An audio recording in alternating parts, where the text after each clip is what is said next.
Buenas tardes, somos el grupo 8. Vamos a hablar sobre la reforma agraria y el por qué vemos que la forma en que se implementó no fue la correcta. Quisiéramos expresar primero lo que es el contexto.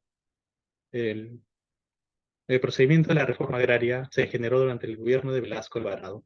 Este gobierno fue uno que fue tomado por la fuerza de las manos del expresidente Belaúnde Terry. El motivo de este golpe de Estado fue la página 11, que era un documento del cual se perdió, sobre un tratado que había hecho Belaúnde Terry con la IPC, la International Petroleum Company, por un caso de pago de impuestos. Como el pueblo estaba completamente molesto, el militar Velasco Alvarado decidió el poder mediante un golpe de Estado. Es por eso que, para poder deslindarse de su mala fama, comienza a implementar varias reformas. Por ejemplo, una de ellas es la reforma agraria, la reforma educativa, entre otras. Dentro de su visión estaba el poder empoderar o darle poder al campesino, a la persona de campo, debido a que anteriormente el pueblo o el cholo se le veía con una forma melancólica y triste. Buenas tardes a todos. El día de hoy voy a explicar sobre la reforma agraria en el Perú, sobre el aspecto económico. En este se destacan cinco aspectos críticos. La primera es la baja productividad agraria, que es la reforma que no aumentó la productividad debido a precios controlados y parcelación de tierras, lo que afectó la economía rural. La segunda es la pérdida de economía de escala, que es la división de tierras que perjudicó la eficiencia y competitividad agraria al eliminar la economía de escala.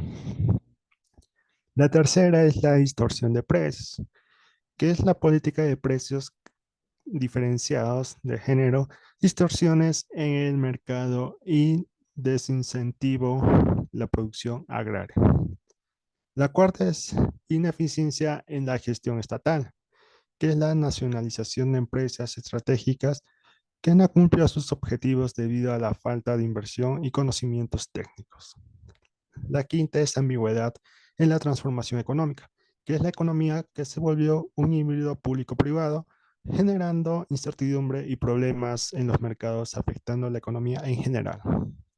Por lo tanto, desde este punto de vista, la reforma agraria no puede considerarse beneficiosa económicamente. Gracias.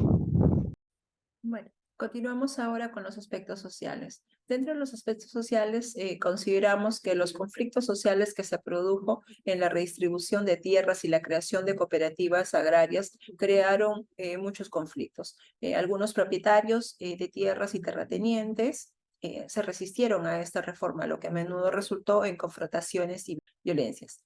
Tenemos la pérdida de empleo. En algunas áreas la reforma agraria condujo a una reestructuración de las haciendas de los latifundios, creando, bueno, como resultados trabajadores que perdieron sus empleos, su seguridad económica desestabilizada. Después tenemos el tema de declive en la producción. La transición de estas grandes haciendas y cooperativas afectó a la eficiencia y la producción agrícola. La falta de experiencia y la gestión de estas cooperativas y las divisiones internas, ¿no? Llevaron a una disminución en la producción.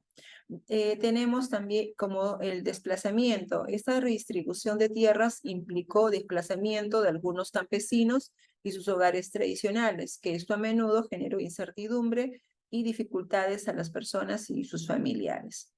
Después tenemos, por último, la polarización social. Esta reforma generó divisiones en las sociedades peruanas. Mientras algunos lo veían como una medida necesaria para corregir desigualdades, otros la consideraban una expropiación injusta de la propiedad. Era una intromisión al Estado peruano en la propiedad privada. Voy a hablar sobre los cambios políticos entre los años 1930 a 1990. De 1930 a 1968 se le conoce como la crisis del orden oligárquico. También empieza se termina la alianza entre la oligarquía y las Fuerzas Armadas, ¿no? También empieza ahí el tercer militarismo. De 1968 a 1980 se le conoce como el gobierno de las Fuerzas Armadas. que ello, bueno, buscaba el apoyo popular y la permanencia de las Fuerzas Armadas en el poder, conocida también como la dictadura militar. Del año 1925 a 1990 se le conoce como la transición democrática. Frente al deterioro político del régimen militar, el gobierno de turno decidió convocar elecciones y a una asamblea constituyente que se llevó a cabo en 1978. Esto marcó un hito importante en la transición democrática, ¿no? En este periodo mantuvieron políticos patrimonialistas que se enfocaron en otorgar puestos públicos. Y el pueblo, al darse cuenta de todo esto, rechazó a la clase política y hubo divisiones internas en la clase política, lo que hoy en día, ¿no?, trae consecuencia esta realidad. Un hito importante en la transición democrática, ¿no? En este periodo mantuvieron políticos y social. A nivel político, no logró establecer una estructura eficiente y equitativa de distribución de la tierra. Lo que más generó son las tensiones y conflictos sociales.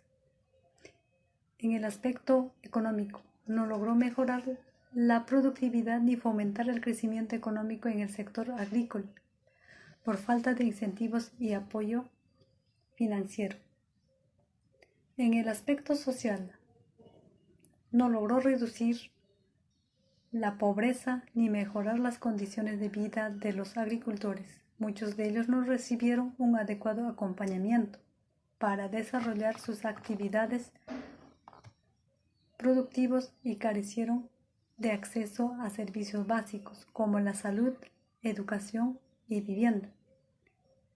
La reforma agraria no cumplió con sus objetivos políticos, económicos y sociales, lo que evidencia la falta de planificación y ejecución efectiva de esta política. Gracias.